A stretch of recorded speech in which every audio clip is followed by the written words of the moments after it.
Aujourd'hui, un vigneron qui ne touche pas du tout à l'informatique va avoir de plus en plus de difficultés à exercer son métier.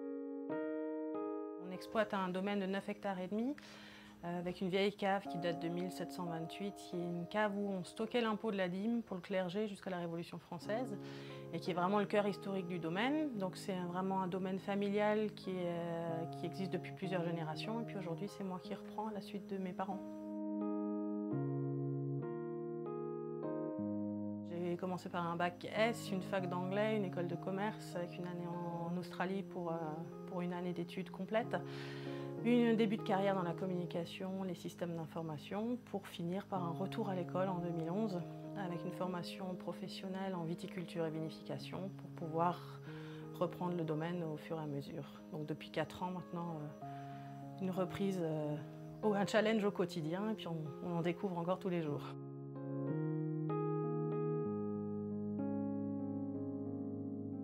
Mon compagnon était administrateur système et réseau dans une très grande administration française dans le sud et a aussi complètement changé de vie, a suivi le projet commun. C'est lui qui nous a mis en place le serveur pour que toutes les choses se fassent automatiquement et en toute sécurité, donc c'est vrai que c'est pratique.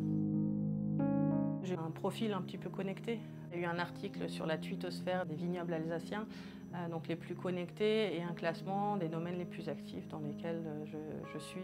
C'est un petit peu là-dessus que j'ai réussi à me différencier peut-être de certains autres. J'ai monté la page Facebook pour mes parents alors qu'ils n'avaient même pas du tout de site internet.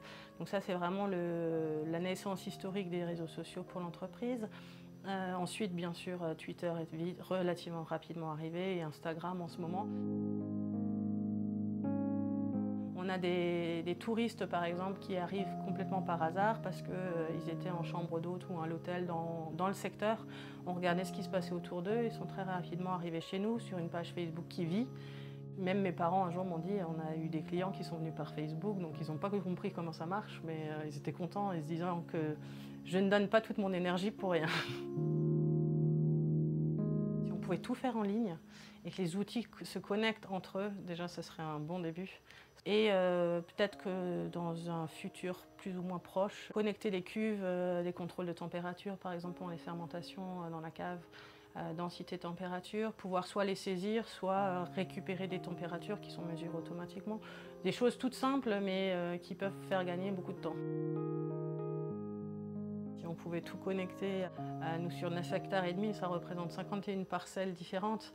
Donc effectivement, avoir une vision globale assez facile et simplifiée grâce à ça, ce serait effectivement magique. J'attends la fibre optique avec impatience.